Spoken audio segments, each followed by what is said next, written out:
Hey, welcome to the Black Knight Nation podcast. I'm your host, Sal Interdonato. The Black Knight Nation podcast is brought to you by Higher Echelon.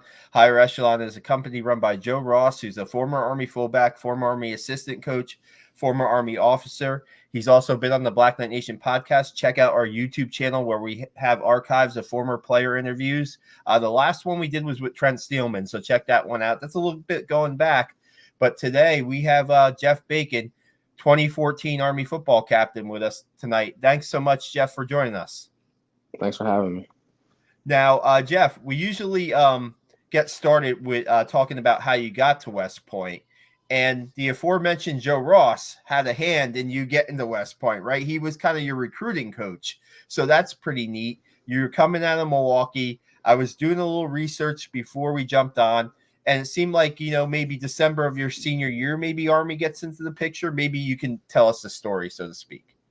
You're absolutely right, Coach Ross. He was the guy that kind of started everything for me coming to West Point. So for me, coming out of Milwaukee Riverside High School, I did not know what West Point was. My high school coach, one day he said, "Man, would you be interested in going to the Army to play football?" And I was like, "Man, I guess." At that point, I was like, "Man, you can send my highlight tape to anybody. I just wanted to play football." Sent it out. Seemed like we got a little bit of interest and stuff like that. Coach Ross came for a visit, and then that's where he kind of explained what everything was, and we went from there. Did all my testing, and I was at that point I was pretty excited. A D1 school was really looking at me, and they essentially offered me similar to a lot most of my peers and stuff like that. We get the West Point scholarship, but obviously there are other gates that we had to meet. Ran into a little bit of trouble in regards to my grades slash testing scores coming into West Point. And that's where I met Major at the time, but now Colonel Adisa King, who's about to take command out in about to take brigade command in Hawaii, 3rd Brigade, 25th Infantry Division, also Army football player. And I would say that's where everything, really went crazy at that point, because him and Coach Ross, they were set that they were gonna get me into West Point. There were some things I had to do in regards to testing and stuff like that. But I owe a lot to him and Coach Ross for the work they did to get me into West Point. I ended up taking my visit up there. I've already met Coach Ross at this point. Got to meet Major, now Colonel King. And I fell in love with West Point. Obviously, we all know the Hogwarts kind of atmosphere it has, but for me, I thought it was a great place to go in regards to the academics. Being a top ranked academic institution, coming out with a job, just being like looking at the reality of it. There are so many things that kind of pointed me to West Point. I remember when I did get my official offer, I had a teacher at my school, Miss Mary Folks. She was in the Coast Guard for almost 30 years, and I remember I did not realize how big of a deal it was. But she came to my classroom. Was not my teacher at the time, but just came to the class I was in. She was crying, and I had no idea what she was talking about or what was going on. And then essentially, everybody was like, "Hey, you need to do this. You need to do this." And so I did. Going back to my recruiting weekend, Josh Jackson, he was a 2013 grad cornerback. He was my host. He showed me, a great time. Obviously, not your traditional college visit. However, he really showed me what the Army Football Brotherhood was about. And like I said, I fell in love with the brotherhood. I fell in love with the institution of West Point, and I thought it was kind of everything I needed at the time. So ended up, going to prep school, and that was it. Yeah, before Army gets into the picture, what are your options? What are you thinking about? What you think you were gonna do? So at that time, I had a couple scholarship offers, D1 AA schools.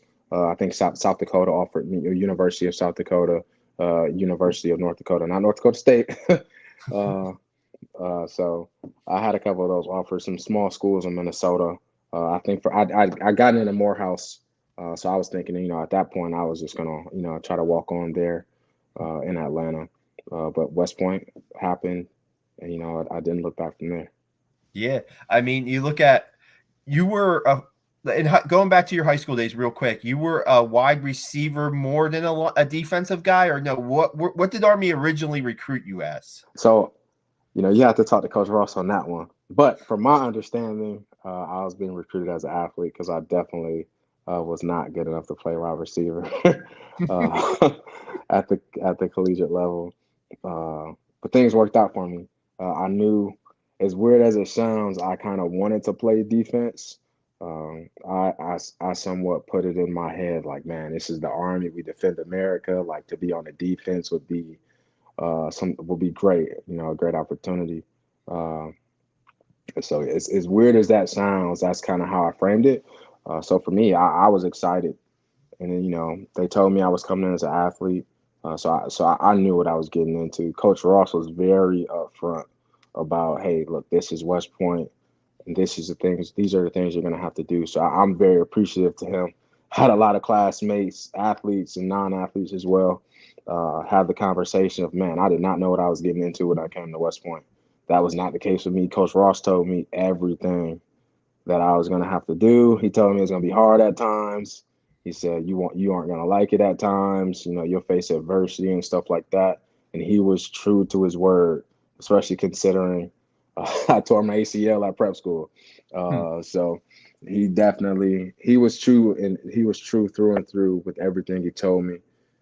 So I'm definitely appreciative to Coach Ross. Same thing with Colonel King.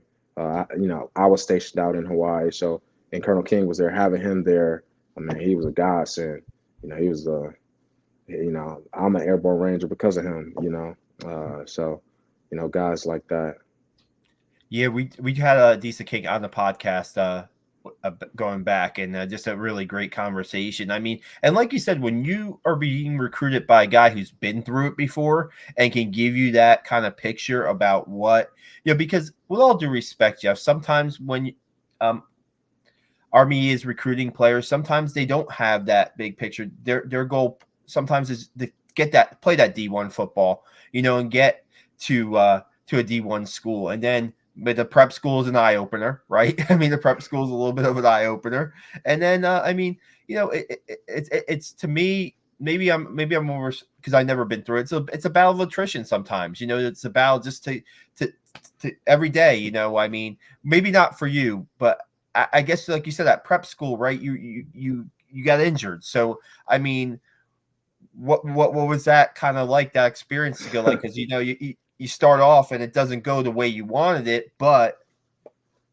So I could tell you, every day it was a battle of attrition. I look at it, West Point, the whole, the 48-month experience. You can tack on the time at prep school as well to that. Uh, it definitely is almost a battle of attrition, just like you said. And it was the first place that I saw that no matter how great you are, you're going to struggle in some aspect of West Point, whether it be physically, academically, militarily, in some dimension of everything that West Point puts you through, you're going to struggle. What really solidified that was Andrew Rodriguez, Major Andrew Rodriguez. You have to be familiar with him, obviously. Army legend, uh, Campbell Trophy winner. Campbell Trophy winner. When I saw everything he went through battling injuries, he's one of the golden standards of West Point. And if a guy like that goes through adversity, then everybody should expect to go through something. And it's different. It's different for everybody. Like I said, some people struggle militarily, academically, physically, but it's definitely something you have to you have to push through. I know for me, starting off at West Point, it was definitely, I struggled with academics big time. Um, so I struggled with that. I struggled adjusting to the military aspect of discipline. It just was something I was not accustomed to to that degree. Sorry, that's my son in the background if you hear him. So it's definitely something I just was not accustomed to. But with that being said, the great thing about West Point, whether it be prep school or USMA proper, they give you the tools to adjust. It just depends on how much work you want to put in. And luckily for myself, I learned that lesson pretty early in regards to dealing with the different adversity that you'll face there. So I'm trying to your first year would have been 2011 at West Point, right? Yes, sir. So you're talking about guys that guys that you could look up to, like the Andrew Rodriguez's of the team. And is Erzinger still on the team at that point or no? Yes, Yeah. yes. So I did. So I had a full year with Urzi. I had a full. Oh, sorry, Steven Erzinger. I had a full year with Major Rodriguez. It was a ton of guys on that team that I was able to learn from. David Brooks, Hmm. although he had graduated, he was a GA at that time, so he came back and he mentored us a lot. Pat Mealy as well. Uh, you know, Steve Anderson, those guys. Victor Eugeni, he was one of my coaches at prep school. Chaz Prasnicki, uh, he was one of my coaches. Carson Williams, we had Damian Hunter. We had a ton of guys that we were able to learn from um, to help us through that transition, and they still mentor us to this day. Hmm. Yeah, I mean, you talk about that freshman year. What was that freshman like for you at football? Because were you still kind of rehabbing with your knee, or what So was? so for me, that freshman year, uh, it was an adjustment once again, academically, but I will say that prep year definitely helped us out because we knew what we were getting into, right? Like, I remember getting off the bus at prep school. Oh my God, these are drill sergeants yelling at us and stuff, but you don't realize these are cadets. And although you have to go through it with a degree of seriousness, you're just at that point you are scared, uh, and all of us were. However, when we got to Beast, going through that, it wasn't necessarily the same fear. It was more so like, hey, all right, now we're just playing the game and we just have to make it through and we have to help other people that were in our situation, that are in our situation now, that the situation we were in previously, just help them through. So that was more so the goal. But from a physical standpoint, I was cleared. I was good to go. I had been practicing with the team throughout Beast and everything like that, and I was ready to go for the season. Fortunately, I was able to travel as a freshman. I wasn't starting initially, but you know, kind of once again, Coach Ross being true to his word, he always told me like, "Hey Jeff, you're this close to being in the game," and that actually helped me out. Same thing. I had Kingsley Ahe. He was on that team as well, and he's he was one of those big brothers where I could be, or I sometimes would express some frustrations like, man, I should be playing. However, he told me, look, man, just be ready when your number's called. And, to that point, when my number was called, keeping in mind what he said, I was ready, and things worked out. I still wore the knee brace though, but I was good to go. Do you remember your first game, your first snap on defense, and what that was like?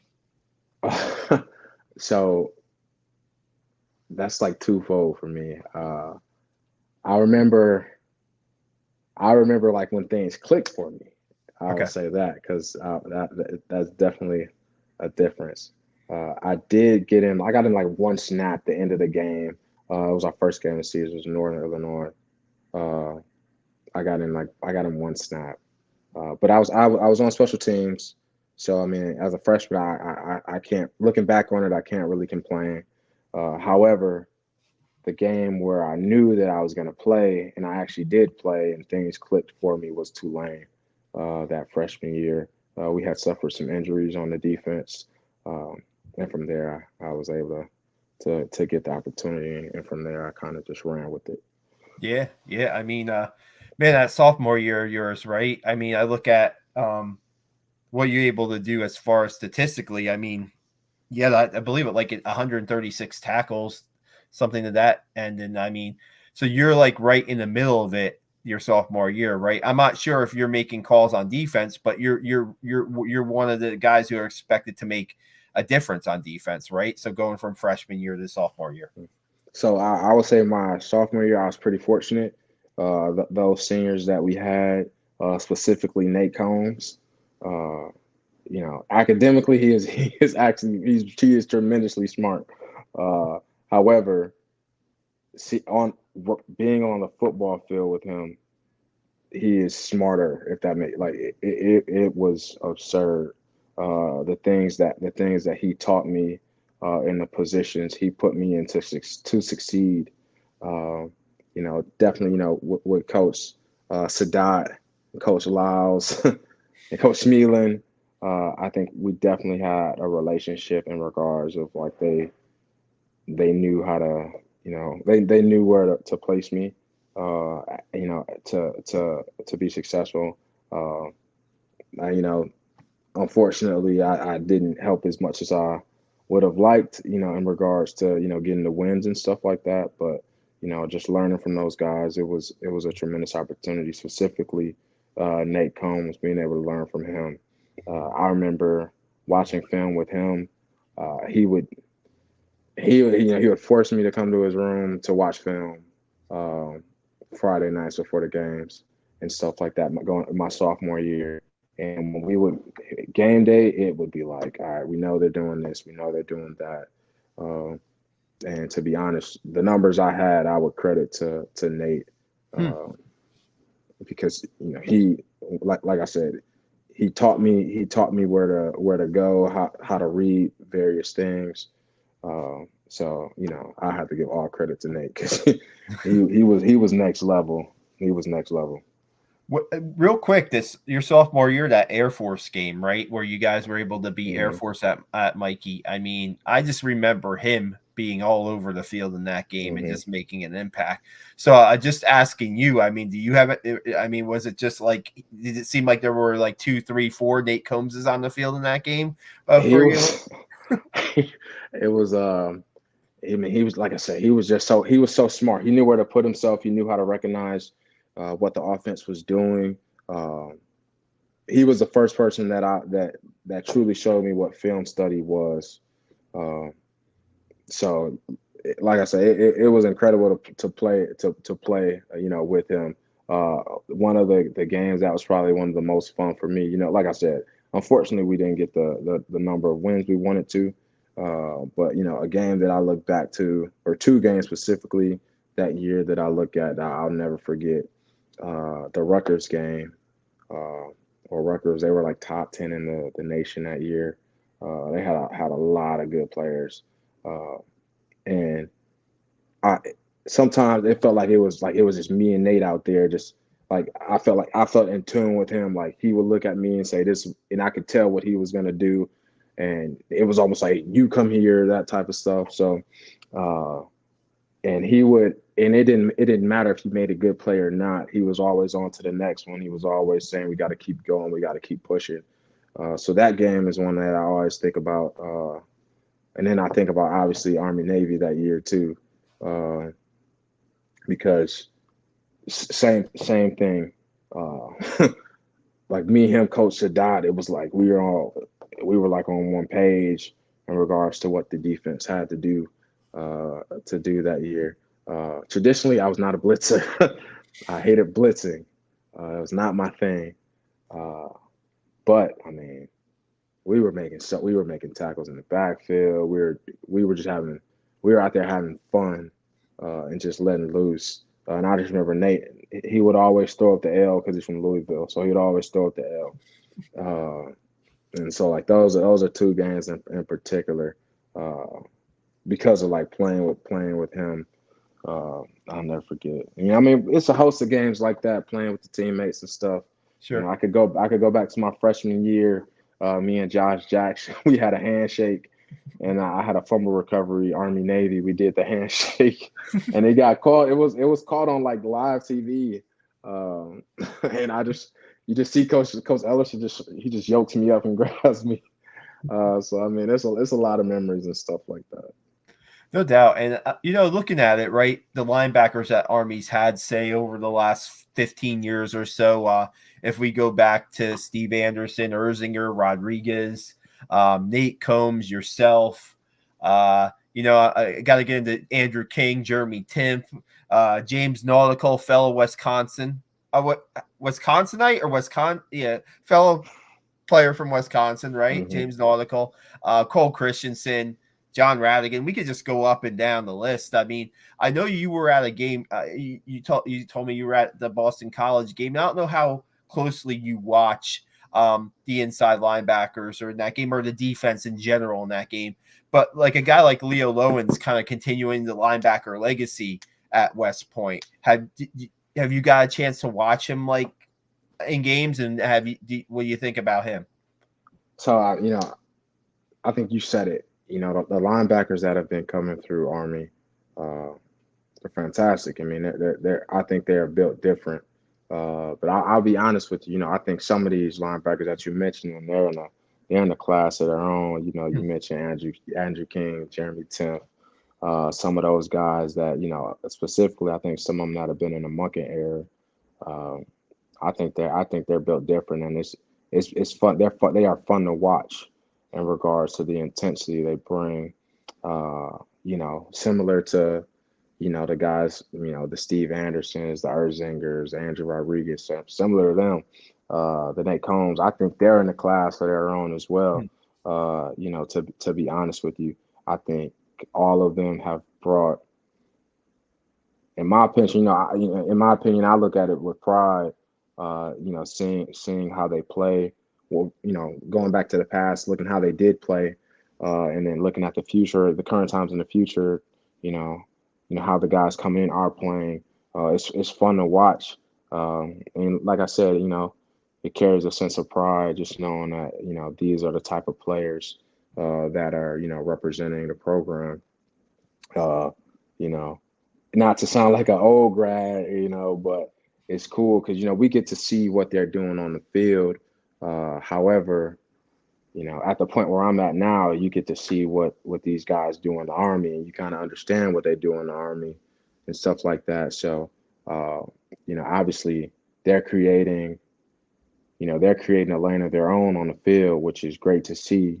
But it's also great to see what they do in the Army as well.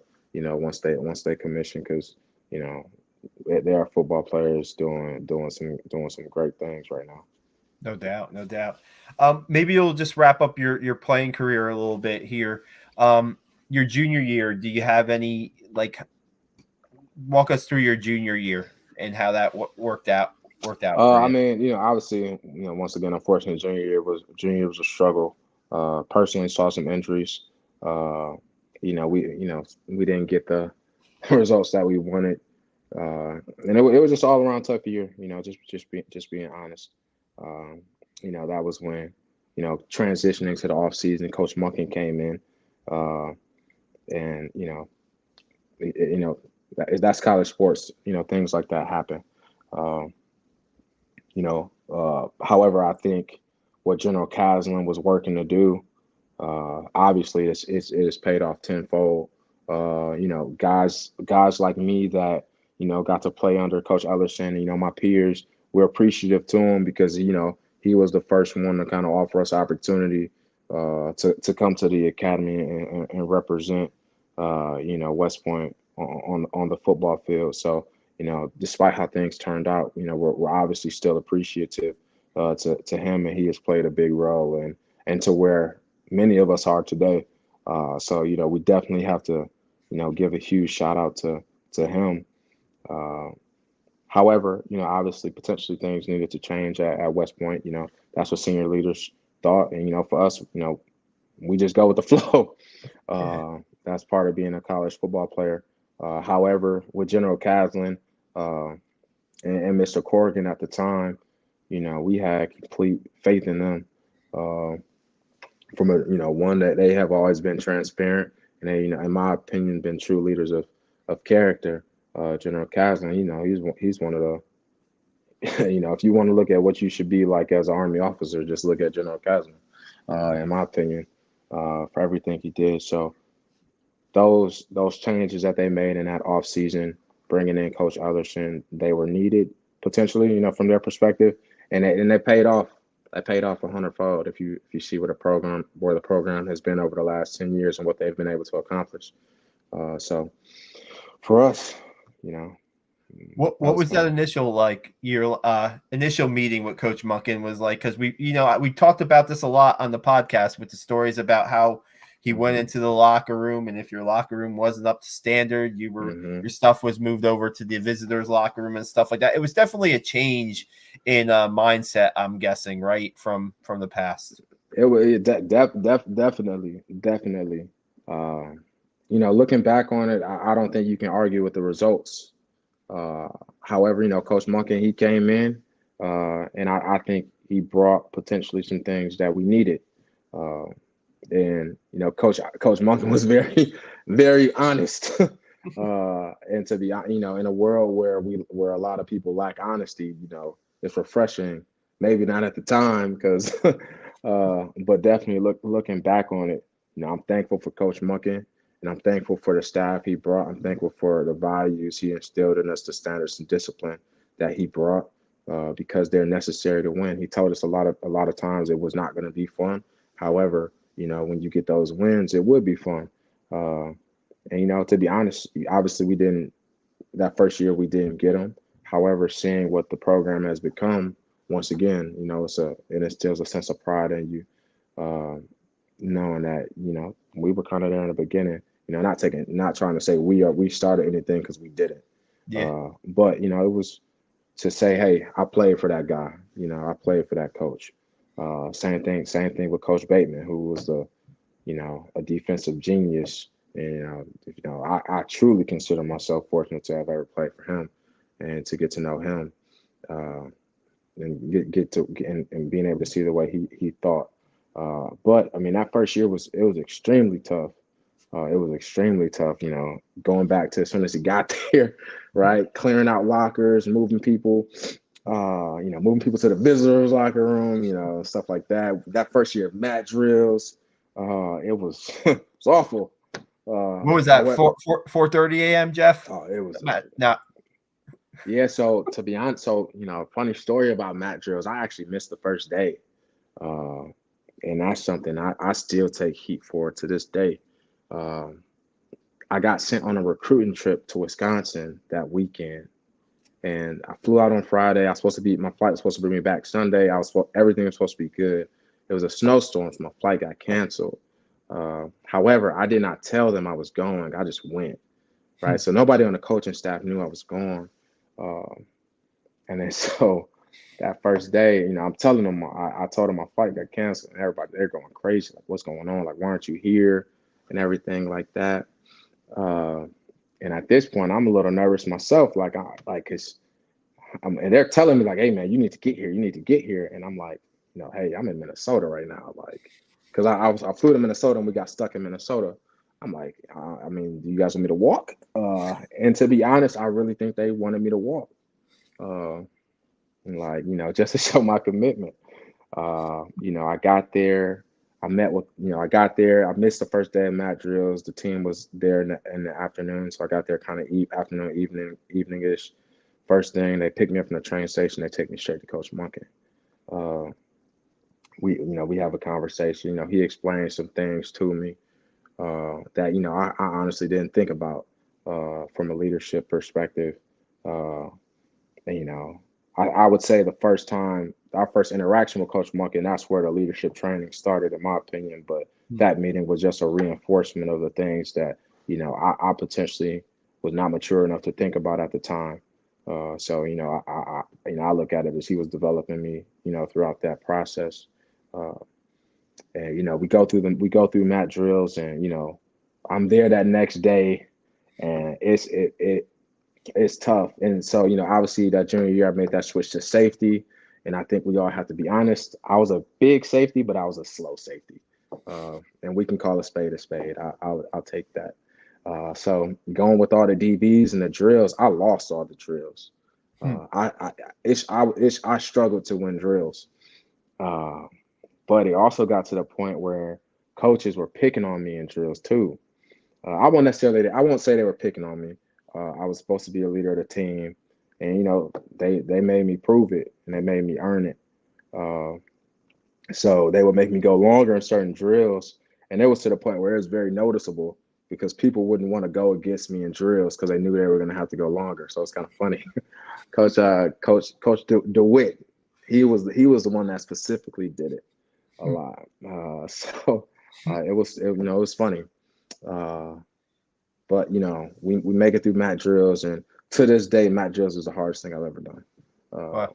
And I can talk about Ranger School. I can talk about IBOLIC, Ranger, like by far, mat drills that first year, February 2014, hardest thing I've ever done physically, mentally as well. Uh, and I did not know it at the time, but it would prepare me for my military career later, which I am extremely appreciative. If I could tell, cadets or guys on the football team going through it now, it's like you'll look back and like, man, this is not saying that everything you'll do in the military is cake, because it isn't. But mat drills. I remember going through Ranger School, and Ranger School was a tough experience to me. If you know, you know. I've recycled a couple times, and I remember I learned it in mat drills. Everything will end, and so it was similar to Ranger School. At some point it's going to end. Those tough times where you think you want to quit, which obviously I'm not going to act like I did not have those tough times in Ranger School too, because I did, where I was like, man, I wanted to quit.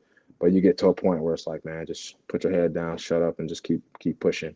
And mat drills that first year, that was the first time I experienced that. It's incredible, right? That you can relate that back almost 10 years ago. You can almost think of that 10 years ago, and you have this vivid memory of it, from the mat drills. Real quick, your senior year, I was covering the team. It's a little bit, the memories a little bit that. Were you a little banged up before the Army-Navy game? Did you get a little banged up your senior year or no? Oh, my senior year, that's when I broke my leg. Yeah, you had to come back, right? You had to come back for that Army-Navy game, so right? it was the Yale game. I dislocated essentially a pie. I was on the bottom of the pile essentially. My leg got caught somehow. I had my knee brace on, so luckily I had that on, but my foot got caught somehow.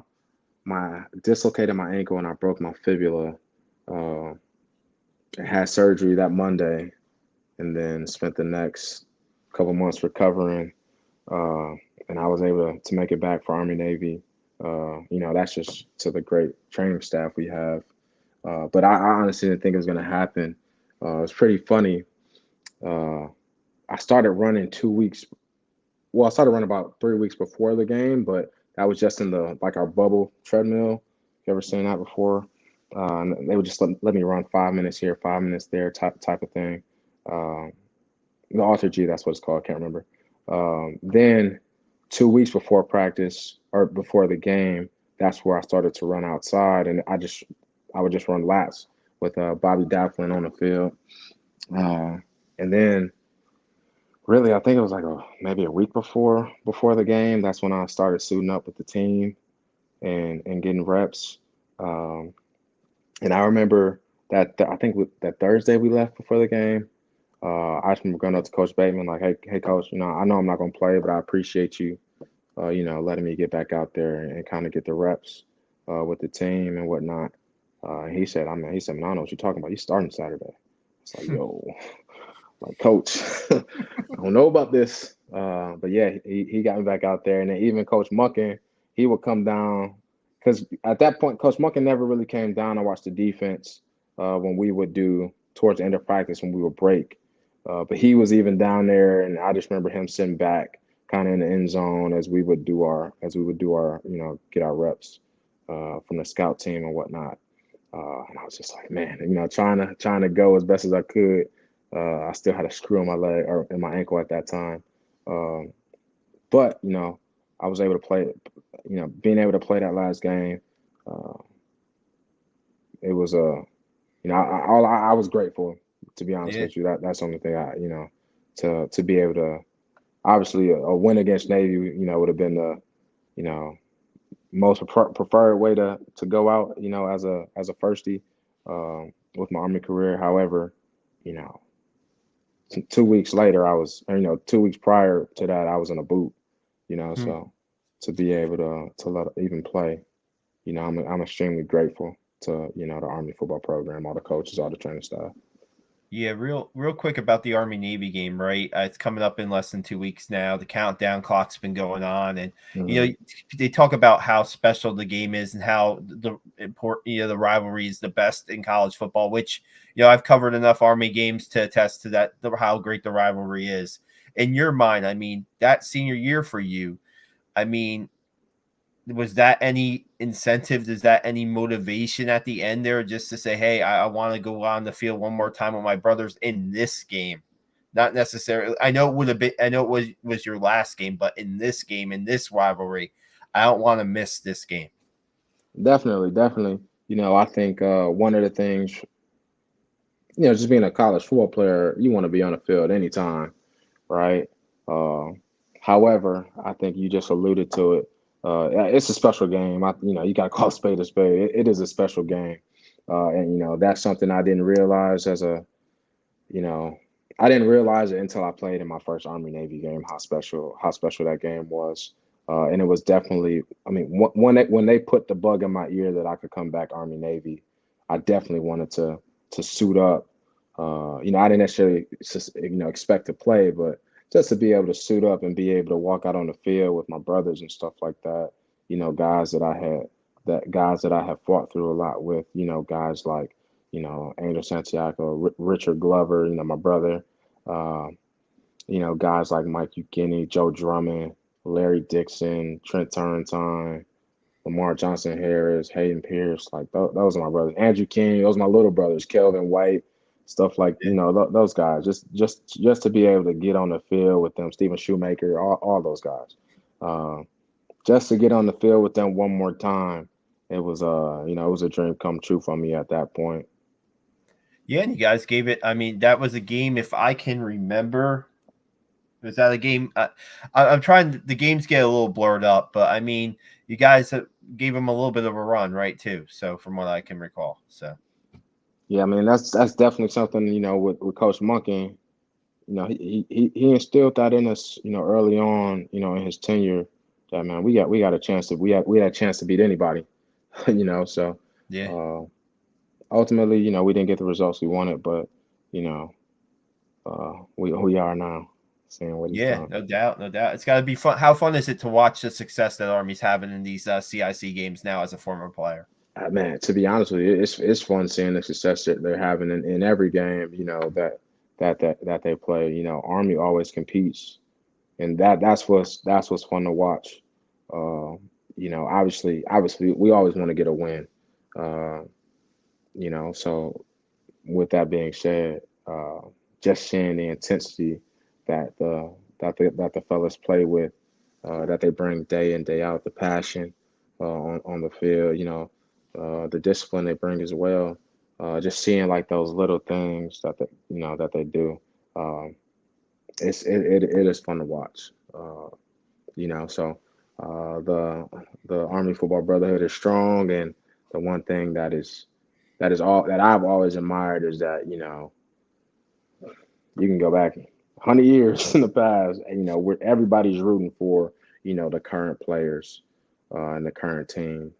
So Yeah, it's amazing when they get everybody together in July for the football club outing, the golf outing, and you can see all generations, different generations of Army football players, and they're all in different groups talking. The ages could vary from like a grad in the '60s to the current grads, and it's just the relationship that's built there is incredible. You talked a little bit about life after West Point, Geoff, and how you had to go through your airborne schools, your officers trainings and stuff. Tell us a little bit what you're doing now, and I guess you already explained how like an Army football player has really helped you in your professional career now. and so right now I'm a senior captain. I'll be looking at getting promoted within the next year or so. Uh, Currently stationed at Fort Eustis. I work in the TRADOC headquarters as a special assistant to the commanding general, General Gary Brito. So that's what I'm doing right now. What have you done? What has your service time, your active duty time led you? Have you been um any tours or anything like that? Okay. What have what have you done if So, you'd like to share? uh, so after graduating, like a lot of my classmates, uh, go down to your BOLIC or your basic officer leader course. For me, it was infantry, basic officer leadership course. That was at Fort Moore, formerly known as Fort Benning, Georgia. Went through initially was supposed to go through our BOLIC course. Ended up getting linked in with me and some other guys, Terry Baggett, specifically, we got linked up with General Austin Miller. He's a grad as well. He was the commanding general at Fort Moore at the time. Ended up sending us down to Ranger School. We went through Ranger School, then went through the basic course. After that, I did the air show, the airborne. Um, then I went to my first duty station, which was Fort Cavazos, formerly known as Fort Hood, Texas, where I was with 112 Cav and 3rd Brigade. I deployed to Kuwait for 9 months with them and did a tour there. Uh, then came, once I returned from Kuwait, uh, went to 375, so 3rd Battalion, 75th Ranger Regiment, where I was a platoon leader in SECO. Uh, so did about 2 years there. Did one tour to Afghanistan, before going to the captain's career course. For me, the captain's career course back at Fort Moore, Georgia. I did that. Then I went to first SFAB where I was an HHC commander for about a year before going to Schofield Barracks where I did time as a company commander both in uh, a rifle company. So I was in SECO 127 infantry, Wolfhounds, and then I did time as HHC commander prior to coming to Fort Eustis, sir. Has it been everything you thought it would be as far as because it seems like you had your tours, you moved around a lot, you got to like you said, you got to run into people that you've known in the past, like Adisa King. Has it been everything you thought it would be? So I've been pretty fortunate throughout my college career, army career, for the experiences I've had. I've got to kind of do some of the things that I thought I wanted to do. Air quotes there. I got to deploy. Uh, I got to be in the special operations community, which was a which was a great experience as well. Uh, for me, I'm still in, you know. So I'm enjoying it, to be honest. Uh, I get to, I love being around soldiers. That team aspect. Uh, as much as I think that I provide a service to the Army, I think the Army has been providing me a service as well. Uh, in regards to potentially giving me the structure that I kind of need personally. Uh, so, obviously, there are days where, there are other things I will probably like to do just like anybody else with any other job. But, you know, I like what I do. And, that's why I'm still in the Army, getting to Yeah. work with soldiers and being a part of that team. Are there any goals you want to accomplish more in your like in the military? I mean, is there Uh, anything that you really want? Yeah. uh, for me, I'm just trying to be a service where I can, if that makes sense. Uh, you know, I've been fortunate to have some pretty cool experiences. I've been fortunate to learn some pretty great. I've been able to learn from some pretty great people. So for me, I'm just trying to one continue to learn, continue to have various experiences, but also share lessons I've learned with people as well. And I just want to serve the soldiers in the Army, serve the American people as best as I can. Uh, you know, make everybody that I represent proud, if that makes sense. Uh, so that's really what I'm trying to do. Absolutely. Geoff, as I remember you as a player, you did have that pride in you. You know, you played with a lot of passion, you played with a lot of pride, and it seems like that's what you're doing now in the Army too. So we really appreciate you taking the time tonight to talk to us a little bit about your journey through West Point on the football field and now still in the Army. Thanks so much for joining us tonight, and we hope to talk to you down the road soon. Thanks a lot, Geoff. Thanks for having me.